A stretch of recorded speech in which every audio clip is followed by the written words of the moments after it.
संसारभरबाट हेरिराख्नुभएका तपाईँ सम्पूर्ण मित्रहरूलाई स्वागत गर्न चाहन्छु। आज हामी इन्सुमा अनलाइन टिभी, माइलस्टोन टाइम र बुद्धभूमिबाट अन्तर्वार्ता लिन गइराखेका छौँ र यो विभिन्न मिडियाहरूबाट आज हामी नेपालको भू राजनीतिको विषयमा कुराकानी गर्नका लागि मङ्गोल नेसनल अर्गनाइजेसन जिल्ला सभा चितवनका अध्यक्ष टेकबहादुर तामाङज्यू आज मेरो बिचमा हुनुहुन्छ। उहाँसँग यिनै विषयहरूमाथि रहेर म आज कुराकानी गर्नेछु। स्वागत छ सर यहाँलाई आज कार्यक्रममा। धन्यवाद सर, जय मङ्गल। यहाँको यात्रा कसरी अगाडि बढिराखेको छ आजभोलि? सर, मेरो यात्रा अहिले हामीले भर्खरै आसन्न 2079 वैशाख 30 गतेको स्थानीय तहको निर्वाचन पश्चात चाहिँ हामीहरू सकेर अहिले हामीहरू के साथी भाइहरूसँग साङ्गठनिक रूपमा समीक्षाहरू गर्दैछौँ। स्थानीय तहको निर्वाचनले यहाँहरूलाई कस्तो खालको उपमाहरू दिएर चाहिँ अनुभव र अनुभूतिहरू दिएर चाहिँ गएको छ? कस्तो रह्यो? स्थानीय तहको निर्वाचनले मङ्गोल नेसनल अर्गनाइजेसनलाई धेरै कुराहरू सिकाएको छ।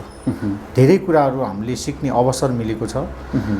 जुन किसिमले हामी अहिले स्थानीय तह लड्दै जाँदाखेरि, स्थानीय तहमा भाग लिँदै जाँदाखेरि हामीले भोग्न परेका विभेदहरू, हामीले भोग्न परेका ती खिसिट्योरेहरू होइन, जो किसिममा हाम्रो मङ्गोल नेसनल अर्गनाइजेसन यो पहिलोपटक स्थानीय तहमा आफ्नो चुनाव चिन्ह कुखुराको भाले लिएर स्थानीय तहमा जाँदै गर्दाखेरि हामीलाई विभिन्न किसिमका लालसानाहरू, विभिन्न किसिमका आरोपहरू, जातीय विद्रोह गर्न थाल्यो। यो विभिन्न किसिमका चाहिँ हामीलाई हेला होचो गर्ने किसिमको होइन, खिसिट्युरी गर्ने किसिमको कुराहरू आए। ती धेरै कुराहरू सहेर त्यसको बावजुद पनि हामीले आफ्नो ठाउँहरूबाट उम्मेदवारी दिएर हामी धेरै प्रतिस्पर्धामा हामी उत्रिएर हामी हामीले एउटा अङ्कगणितीय हिसाबले हामी नजिते तापनि हामी यो सैद्धान्तिक रूपमा चाहिँ हामीले जित गरिसकेका छौँ। पक्कै पनि हामी अब अगाडि बढ्नको लागि चाहिँ हामीले बाटो खुला भएको छ। हामीले आफ्नो घरको जग बलियो बनाइसकेका छौँ। त्यति मात्रै भन्न चाहन्छु सर। अवश्य पनि अहिले देशव्यापी रूपमा नै मूलवासी मङ्गलहरूको एउटा आयामहरू थपिँदै आएको छ। सम्पूर्ण मूलवासी मङ्गलहरूले चाहिँ बुझ्दै आएको हामीले देख्न सक्छौँ विभिन्न माध्यमहरू मार्फत। र अहिले तपाईँले जुन रूपमा आफ्नो जिल्लालाई चाहिँ एउटा प्रतिनिधित्व गरेर अगाडि बढिराख्नु भएको छ, जिल्लाभित्र सङ्गठनको गतिविधिहरू अगाडि बढाइराख्नु भएको छ, जुन रूपमा यो निर्वाचनले चाहिँ अब आउने आगामी आउने निर्वाचनको लागि चाहिँ कस्तो खालको धरातल बलियो बनाएको छ जस्तो लाग्छ यहाँलाई? अब हामीले स्थानीय तहले हामीले चाहिँ एउटा जग बसाल्ने एउटा चाहिँ हामीले चाहिँ एउटा धरातल चाहिँ निर्माण गरेका छौँ। अब हामी हुने प्रतिनिधि सभा र प्रदेश सभाको निर्वाचनको लागि हामी मजबुत भएर अगाडि बढ्ने एउटा चाहिँ हामीले अवसर मिल्यो र हामीले त्यसको लागि तयार भएर हामी अगाडि बढ्नको लागि हामी साथीहरू सबैसँग अहिले त्यसको विषयमा चाहिँ छलफलहरू गरिरहेका छौँ र हामीले धेरै कुराहरू सिकेका छौँ स्थानीय तहबाट र हामी अब अगाडि बढ्नलाई धेरै सजिलो भएको अवस्था छ। यो निर्वाचनमा मात्र नभएर तपाईँहरू यो यात्रामा निरन्तर रूपमा अगाडि बढिरहँदाखेरि हरेक समय हरेक क्षणहरूमा तपाईँहरू आम मूलवासी मङ्गलहरूको घर गाउँ र दैलोहरूमा पुगिराख्नु भएको छ। उहाँहरूसँग प्रत्यक्ष रूपमा साक्षात्कार गरिराख्नु भएको छ र अझ बढी तपाईँहरूले यो निर्वाचनबाट उहाँहरूको माझमा पुगेर चाहिँ उहाँहरूको गुनासो, उहाँहरूको चाहना, उहाँहरूको इच्छालाई तपाईँहरूले नजिकबाट निहाल्नुभयो। यो सबै कुराले चाहिँ अब आउने बाटोहरूको रूपमा र मङ्गोल नेसनल अर्गनाइजेसनले जितको सुनिश्चित गर्नको लागि चाहिँ एउटा कोसे ढुङ्गाको रूपमा साबित गर्ने एउटा आयामहरू अथवा माध्यमहरू चाहिँ के हुन सक्छन् जस्तो लाग्छ यहाँलाई? हामी अहिले स्थानीय तहको निर्वाचनमा हामी प्रसारको रूपमा हामी हरेक मूलवासीहरूको घर दैलोमा जाँदाखेरि जो कि उहाँहरूले यो मङ्गोल नेसनल अर्गनाइजेसन आजसम्म कहाँ थियो, यो सङ्गठन किन अहिलेसम्म नआएको होइन, हाम्रो सङ्गठन रहेछ, हाम्रो अस्तित्वको लागि, हाम्रो हक अधिकारको लागि लड्ने सङ्गठन, यो पार्टी कहाँ बसिएको थियो सर, तपाईँहरू किन ढिलो गर्नुभएको भन्ने कुराहरू हामीसँग चाहिँ धेरै कुराहरू भए र हाम्रो तर्फबाट हामीले जानेको बुझेको र हामीले भ्याएसम्म हामी हरेक ठाउँमा पुगेकै हो। तर पनि हाम्रो साथीहरू, हाम्रै अनुहारका साथी मूलवासी मङ्गोलहरू तर आदिवासी जनजाति भनेर हिँड्दै गर्दाखेरि उहाँहरूले एउटा किसिमको चाहिँ भ्रम फिजाइरहेको अवस्था थियो। उहाँहरूले चाहिँ एउटा जातीय राजनीति गर्न खोजिरहेको छ भन्ने किसिमको चाहिँ एउटा भ्रम थियो। त्यो भ्रम चिर्नको लागि हामी प्रत्येक मतदाताहरूको घरमा पुग्यौँ र हामी मङ्गोल मूलवासीहरूलाई हामीले बुझाउने कामहरू गऱ्यौँ र उहाँहरू एकदमै सकारात्मक हिसाबले आइसक्नु भएको छ र हामी अब ठिकै छ यो पटकमा तपाईँहरूले अहिले आएर हामीलाई बताउनु भयो, अब आउने निर्वाचनमा हामी तपाईँहरूलाई पूर्ण रूपमा सहयोग गर्छु भन्ने प्रतिबद्धताहरू चाहिँ हामीले पाएका छौँ। हामी खुसी छौँ। अवश्य पनि अबको यो चाहिँ प्रदेश सभा र प्रतिनिधि सभाको चुनावमा चाहिँ उहाँहरूले कुखुराको भाले चिन्हमा भोट हालेर यो देशको नीति निर्माण बनाउने ठाउँमा चाहिँ पक्कै पनि मूलवासी मङ्गोलहरूलाई प्रतिनिधित्व गराउनुहुन्छ भन्ने चाहिँ मैले आशा लिएको छु। त्यो मैले अनुभव गरिसकेको छु सर। अवश्य पनि देशको एउटा केन्द्रबिन्दुको रूपमा देशका चारैतिरका मानिसहरू चाहिँ चितवन जिल्लामा बसोबास गरेर हैन देशको राजनीतिमा चाहिँ अगाडि बढिराखेको देख्न सकिन्छ। अहिले तपाईँले त्यहाँबाट अगाडि बढिरहँदाखेरि सम्पूर्ण मूलवासी मङ्गलहरूलाई एउटा चेतनशील बाटोमा लैजाँदै गर्दाखेरि एउटा चुनौती र अवसरहरूलाई चाहिँ कसरी नियालिराख्नु भएको छ?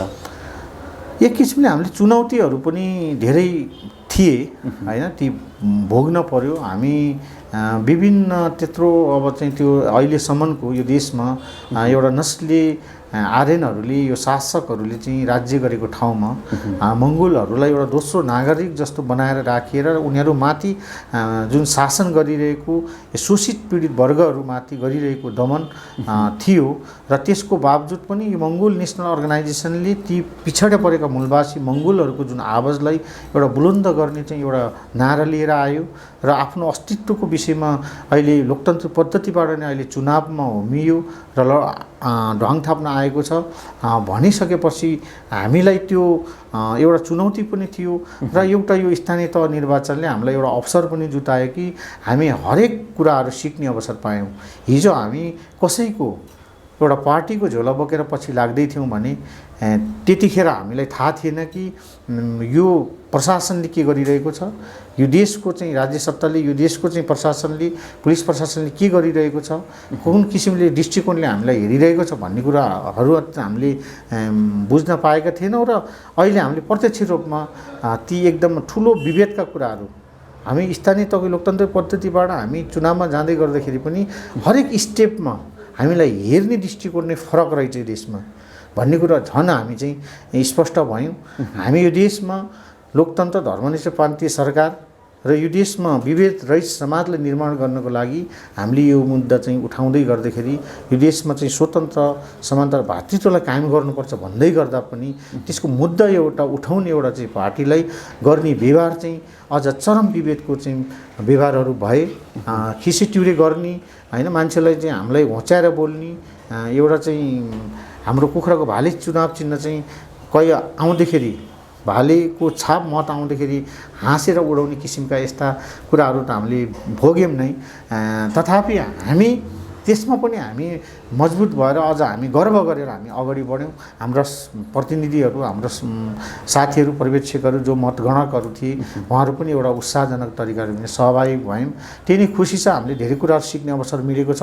अब चाहिँ हामीले यो सुरुवात गरेका छौँ। अब अवश्य पनि हामी चाहिँ यो देशको नेतृत्व लिनको लागि चाहिँ हामी अहिले चाहिँ गृह कार्य गरिरहेछौँ, तयारीमा हुँदैछ। हामी तयार भइसकेको छ सर, मेरो विचारमा चाहिँ।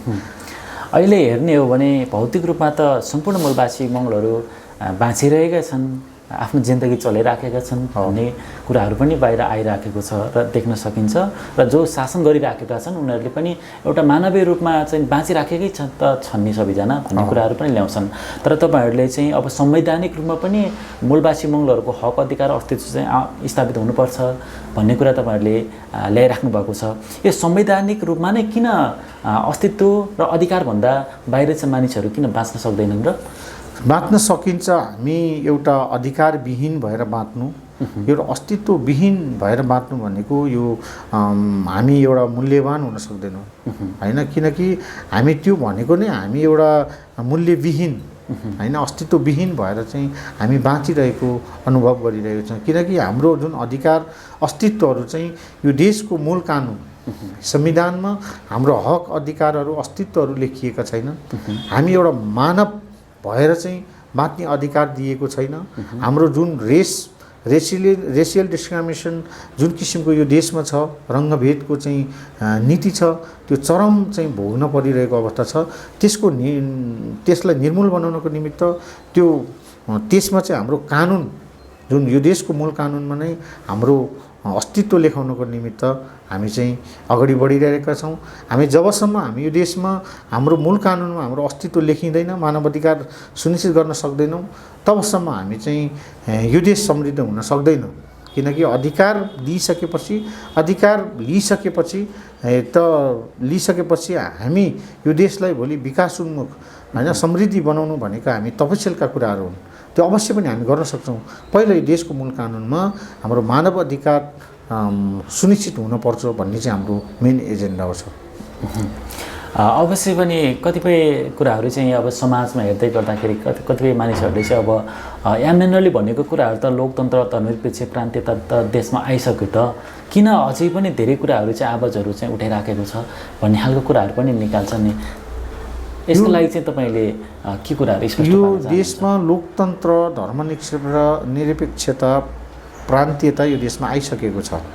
यो डाक्टर गोपाल गुरुङले उठाउनु भएको मुद्दा मेन एजेन्डा हाम्रो प्रस्तावनामा आइसकेको अवस्था छ। किनकि यो देशमा लोकतन्त्र आइसक्यो, तर यो देशमा लोकतन्त्र आइसके तापनि लोकतन्त्रको आवाज फिल गर्न पाइरहेको छैन। यो देशमा धर्मनिरपेक्ष आइसक्यो, तर यो देशमा सबै धर्मलाई सम्मान दिएको अवस्था छैन। जुन किसिमको यो देशमा चाहिँ धर्मनिरपेक्ष प्रान्तीयता सरकार आइसकेको छ होइन, यो देशमा सङ्घीयमा देश गइसक्यो, तर जुन किसिमको अधिकारहरू थियो त्यो विकृति बनाएर लैसकेको अवस्थामा पनि अझै स्थानीय तहहरूमा स्थानीय सरकारहरूमा जुन किसिमको विभेद भएको छ त्यो चाहिँ हुन सकेको छैन। जो कि यो देशमा लोकतन्त्रलाई असली लोकतन्त्रवादी डाक्टर गोपाल गुरुङ हुनुहुन्थ्यो। डाक्टर गोपाल गुरुङको दर्शनमा असली लोकतन्त्रवादी जुन डाक्टर गोपाल गुरुङको चेलाहरू अहिले चाहिँ बनिसकेका छन्, आइसकेका छन्। यो देशलाई लोकतन्त्र सही ढङ्गबाट चाहिँ एउटा व्यवहारिकमा उतार्नको निमित्त चाहिँ मङ्गोल नेसनल अर्गनाइजेसन चाहिँ अगाडि बढ्नुपर्छ र लोकतन्त्रको निमित्त नै डाक्टर गोपाल गुरुङले चाहिँ जुन किसिमको योगदानहरू गर्नुभयो त्यो चाहिँ त्यसको लागि चाहिँ हामी अहिले अगाडि बढिरहेका छौँ। हामीले चाहिँ लोकतन्त्रलाई चाहिँ आवाज अलिक फिल गर्न पाएका छैनौँ।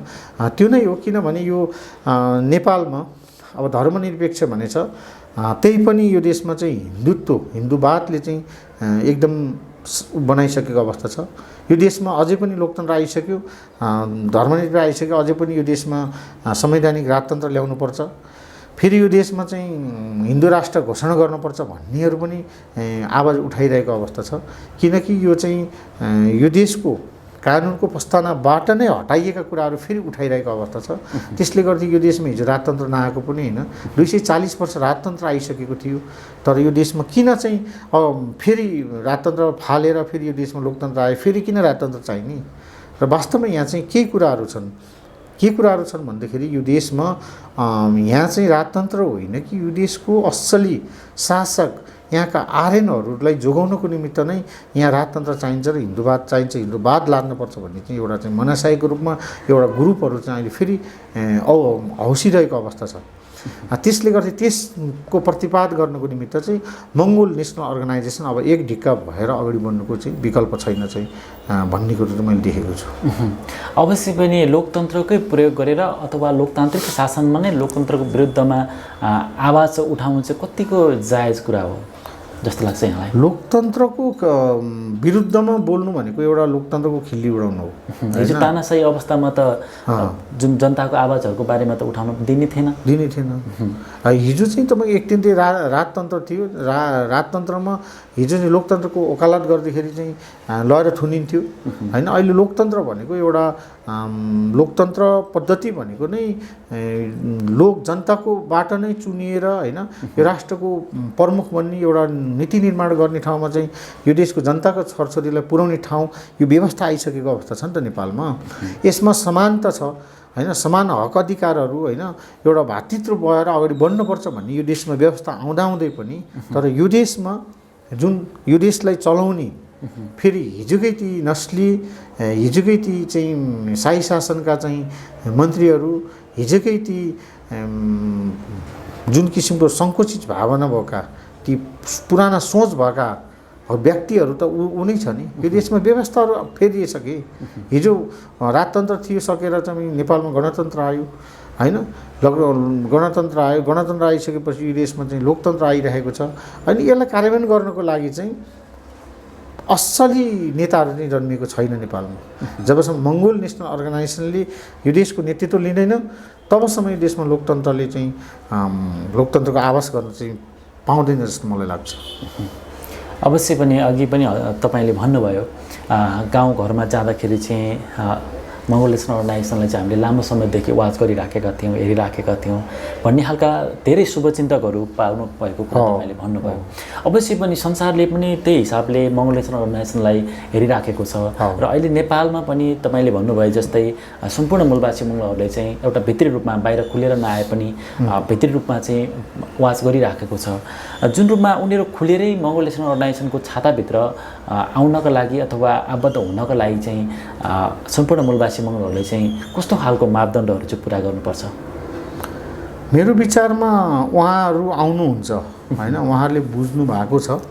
तर कति साथीहरूको, कति हाम्रो मङ्गोलहरूको चाहिँ सोच के छ भने जुन किसिमको सङ्कुचित भावना एउटा छ पुरानो, जुन किसिमले हिजो यो देशमा हिजो तानाशाहीहरूले हामीलाई दबदबामा राखेको थियो, जुन किसिमको एउटा चाहिँ संस्कार थियो होइन, त्यो संस्कारबाट माथि उठ्नै सकेको अवस्था छैन। जो कि यो देशको शासक आर्यनहरूले बिना चाहिँ हामी अगाडि बढ्नै सक्दैन भन्ने जुन किसिमको सोच छ त्यो नै क्लियर गर्नु हुनुपर्छ जस्तो मलाई लाग्छ। जो कि उहाँहरूले किन हुनुभएको छैन भने डाक्टर गोपाल गुरुङको दर्शनलाई उहाँले अध्ययन गर्न जरुरी छ। जबसम्म उहाँले डाक्टर गोपाल गुरुङजीको दर्शनलाई अध्ययन गर्नु हुँदैन, उहाँले सिरियसली बुझ्न सक्नु हुँदैन, तबसम्म ती उहाँहरूका ती सङ्कुचित भावनाहरू चाहिँ हट्न सक्दैन जस्तो मलाई लाग्छ। जो कि एक्जाम्पल तपाईँलाई म सटिकमा भन्न चाहन्छु, जस्तो हात्तीको बच्चा छावालाई, हात्तीलाई तपाईँको बाँधेर सानै बच्चामै बाँधेर उसलाई पछाडिको खुट्टामा यत्रो मोटो साङ्लाले बाँधेर राखेको हुन्छ होइन। उसले सानैदेखि के हो भने ऊ त ठुलो चाहिँ हात्तीलाई चाहिँ एउटा मान्छेले तलाउनु पर्ने हुन्छ र उसलाई त्यो बाँधेर राखेको चाहिँ साङ्लाले बाँधेर राखेको हात्तीको छावा बच्चालाई उसलाई चाहिँ अगाडि बढ्न खोज्छ, तर त्यो साङ्लाले उसलाई बाँधेर राखेर दिँदैन। नत्र उसलाई सुरुबाट नै स्वतन्त्र रूपमा छोडिदिने हो भने उसलाई त कन्ट्रोल गर्नै गाह्रो पर्ने थियो होइन। त्यस कारणले उसलाई सानै एउटा चाहिँ बाल्यकालको अवस्थादेखि नै उसलाई साङ्लाले बाँधेर उसलाई क्राइटेरियाभित्र नै राखिरहेको अवस्थाले गर्दाखेरि उसलाई एउटा सानो मान्छेलाई चाहिँ उसलाई चाहिँ कन्ट्रोल गर्न सक्ने अवस्था छ र ऊ अगाडि बढ्नै सक्दैन। 4 कदम हिँडे पनि फेरि 4 कदम पछि हट्ने अवस्था उसको चाहिँ एउटा चाहिँ बनाइदिएको हुन्छ उसलाई। त्यो मानसिक भन्न खोजेको मैले सठिकमा त्यो कुराहरू भने अलि लम्बै तरिकाले जान सक्छ होइन। तर त्यो हामी मङ्गोलहरूलाई पनि हिजोको योको हिन्दूवादले, यो देशको चाहिँ शाही शासनले, यो देशको चाहिँ राजतन्त्रले हामीलाई हिन्दू राष्ट्र घोषणा गरेर हामीलाई त्यही किसिमको चाहिँ एउटा चाहिँ के बनाइदिएको छ भने हाम्रो दिमागलाई चाहिँ क्लस्टर गरिदिएको छ होइन। त्यसलाई सफा गर्नको लागि डाक्टर गोपाल गुरुङको दर्शन बिना त्यो सफाइ हुन सक्दैन।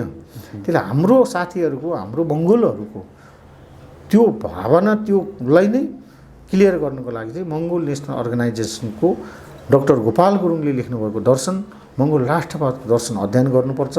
हाम्रो जति पनि जनजाति भनेर हिँड्नुभएका साथीहरू हुनुहुन्छ हाम्रै साथी मान्छेहरू हुन् होइन, उहाँहरू मूलवासी मङ्गोलहरू नै हुन्, हाम्रै रेसका साथीहरू नै हुन्। तर जनजाति आदिवासी भनेर हिँड्दै गर्दाखेरि उहाँहरू चाहिँ अब चाहिँ क्लियर हुन जरुरी छ र हामी त्यो जुन सङ्कुचित भावना थियो पहिला पुरानो सोचलाई चाहिँ अब हटाउनु पर्छ र हामी एक ढिक्का भएर अब हाम्रो भावी सन्ततिहरूको नै भविष्यको लागि लडेको रहेछ मङ्गोल नेसनल अर्गनाइजेसन। जनजातिहरू भन्ने चाहिँ यो चाहिँ अरू नै आर्यन वर्णको होइन रेसको मान्छेहरूलाई होइन त्यसका भविष्यको लागि चाहिँ 70को बच्चाहरूको भविष्यको लागि लडेको रहेछ। हामी उता सही गरिरहेका रहेछौँ, आफ्नो बच्चाको भविष्यलाई नहेरिकन पढाइको बच्चाको भविष्यको लागि हामी लडेको रहेछौँ भन्ने बुझेर अब चाहिँ हामी एक ढिक्क हुनुपर्छ भन्ने चाहिँ मैले भन्न चाहन्छु सर। अवश्य पनि आम मूलवासी मङ्गलहरूले चाहिँ अब मङ्गोल नेसनल अर्गनाइजेसनले जहिले पनि अब आवाजको माध्यमबाट चाहिँ मूलवासी मङ्गलहरूको अधिकार आउनुपर्छ भनेर अगाडि बढिराखेको छ। तर अरू बाटाहरू पनि छन् नि, त्यो बाटाहरू चाहिँ मङ्गोल नेसनल अर्गनाइजेसनले किन प्रयोग गर्दैन? यदि आफ्नो अधिकार प्राप्त भएन भने त एउटा संसारमा भएको एउटा रिभोल्युसन जस्तै गरेर नेपालमा पनि त एउटा हतियारको माध्यमबाट अगाडि जान सक्छ नि भन्ने कुराहरू पनि ल्याउने गर्छ नि। त्यो असम्भव कुराहरू हुन् सर। नेपालमा धेरै युगान्तकारी परिवर्तनहरू गर्नको लागि धेरै जनयुद्धहरू गरे, धेरै मान्छेहरू मारे हैन। त्यो एउटा टिकाउ किसिमको स्थायी रूपमा चाहिँ जान सक्दैन यो चाहिँ हतियारको राजनीति भनेको। हिजो डाक्टर गोपाल गुरुङलाई 64 मा नै उहाँले निर्वाचन आयोगमा मङ्गोल नेसनल अर्गनाइजेसन दर्ता गरेर अगाडि बढ्दै गर्दाखेरि यहाँका शासकहरूले उहाँलाई उचालिरहेको अवस्था पनि थियो नि त। डाक्टर गोपाल गुरुङले भन्नुहुन्थ्यो तपाईँ गुरुङको छोरा भएर हतियार उठाउला भन्दा किन कलम उठाउनु भएको भनेर पनि उहाँलाई भनेको कुराहरू छ। तर दाइले बुझ्नु भइसकेको थियो कि यो देशको रोग भनेको नै ब्राह्मणवाद र हिन्दूवाद हो हैन। यसको दबाईलाई यसलाई उपचार गर्नु भनेको नै मङ्गोल राष्ट्रवादको दर्शन हो। र म चाहिँ कहिले पनि बुलेटको हिसाबले जानु हुँदैन, म ब्यालेटबाट नै मैले चाहिँ प्रतिकार गर्नुपर्छ। म वैचारिक क्रान्तिबाट नै मेरो यो सम्भव छ, नत्र म चाहिँ सम्भव हुन सक्दिनँ। र भोलिका मेरा सन्ततिहरूले यो मैले जस्तो चाहिँ विभेद यो देशमा अत्याचार भोग्न नपरोस् भनेर उहाँले हिजो नै उहाँले भनिसक्नु भएको थियो, भविष्यवाणी गरिसक्नु भएको थियो। त्यस कारणले गर्दाखेरि हामी चाहिँ वैचारिक क्रान्तिबाट नै हामी सफल हुन्छौँ। किनकि हामी बुलेटबाट अगाडि बढ्दाखेरि हतियारको राजनीति गर्दाखेरि यो संसारमा कहीँ पनि सफल भएको छैन। त्यसले गर्दा उहाँले चाहिँ यो सबै कुरो रिसर्च गरेर आइसकेपछि यो देशमा लागेको रोग भनेको नै ब्राह्मणवाद र हिन्दूवाद हो। यसबाट माथि उठ्नको लागि, यसलाई सकाउनको लागि र भोलि नेपालमा मङ्गोल राष्ट्रवादलाई स्थापित गर्नको लागि चाहिँ वैचारिक क्रान्तिबाट नै लोकतान्त्रिक पद्धति अनुसार नै हामी त्यो ठाउँमा पुगेर हामीले चाहिँ परिवर्तन गर्न सक्छौँ। अनि बल्ल यो देशमा भोलि विकासका कुराहरू, समृद्धिका कुराहरू, यो देशलाई चाहिँ वैज्ञानिक ढङ्गबाट अगाडि बढ्ने कुराहरू त त्यो तपसिलका कुराहरू भए, ती त छँदैछ। तर पहिला हामी चाहिँ यो देशमा चाहिँ मानव भएर चाहिँ बाँच्ने एउटा चाहिँ अधिकार हुनु पऱ्यो भन्ने चाहिँ उहाँको चाहिँ ठुलो विश्लेषण थियो सर। एमएनओमा आबद्ध भएर तपाईँहरूले अस्तित्वको अधिकारको लागि लडाइँ लड्दै गर्दाखेरि, सैद्धान्तिक रूपमा र शान्तिपूर्ण ढङ्गबाट अगाडि बढ्दै गर्दाखेरि अहिलेको समयलाई विश्व राजनीतिमा हेर्ने हो भने विश्व राजनीति नै एउटा अस्तित्वको लागि, अधिकारको लागि र सम्पूर्ण रूपमा चाहिँ अहिले एउटा अस्तित्वको लागि लडिराखेको जस्तो देखिन सकिन्छ। यसलाई चाहिँ तपाईँले कसरी हेरिराख्नु भएको छ यो विश्वको राजनीतिक अभ्यासहरूलाई चाहिँ? यो विश्वमा अहिले जुन किसिमको राजनीति भइरहेको छ, जुन किसिमको हिजो अमेरिकामा एउटा रङ्गभेदको चाहिँ विभेद एउटा चाहिँ थियो हैन। जुन किसिमको चाहिँ रेसियल डिस्क्रिमिनेसन चाहिँ अमेरिकामा भयो, गोराहरूले कालामाथिलाई गरिने जुन विभेद थियो, जुन अत्याचार थियो, जो त्यहाँका कालाहरूलाई एउटा पशु जस्तै बनाएर चाहिँ बेच्ने हैन किनबेचको अवस्था थियो। जस्तो नेपालमा पनि त्यही के छ भने नेपालमा पनि यहाँका मूलवासीहरूलाई, यहाँ राजनीतिक चेतना नभएका मूलवासीहरूलाई उहाँहरूमाथि चाहिँ यहाँका आर्यनहरूले, यहाँका चाहिँ शासकहरूले हिजो यो नेपालमा चाहिँ छिरेका 1495मा नेपालमा भित्रिएका यी आर्यनहरूले यो देशमा शासक गर्नको निमित्त विभिन्न किसिमका रणनीतिक कूटनीतिक योजनाहरू बनाएर, विभिन्न किसिमका नियमहरू बनाएर हामीमाथि शासन गरेको अवस्था हो। किनभने अब हामी त्यहाँबाट माथि उठ्नको लागि हामी मङ्गोल नेसनल अर्गनाइजेसनलाई त डाक्टर गोपाल गुरुङज्यूले बनाइदिइसक्नु भएको छ हैन। हामी त्यसलाई शिरोधार गरेर अगाडि बढ्नुपर्छ जस्तो मलाई लाग्छ सर। अवश्य पनि अब लामो समयदेखि तपाईँहरू अस्तित्वको लागि निरन्तर रूपमा लडिराख्नु भएको छ र विभिन्न अभ्यासहरू मार्फत तपाईँहरू निर्वाचनमा भाग लिँदै आउनुभएको छ र अब आउने यात्राहरू जस्तै अब आउने निर्वाचनहरूमा चाहिँ तपाईँहरू कसरी भाग लिनुहुन्छ अथवा कुन हिसाबले चाहिँ तपाईँहरू अगाडि बढ्नुहुन्छ? यो अस्तित्व भनेको यस्तो चिज हो कि त्यो मूल्यवान, जहाँ एकदमै मूल्यवान चिज हो हैन। अस्तित्व भनेको हाम्रो रेस हो, मङ्गोल हो।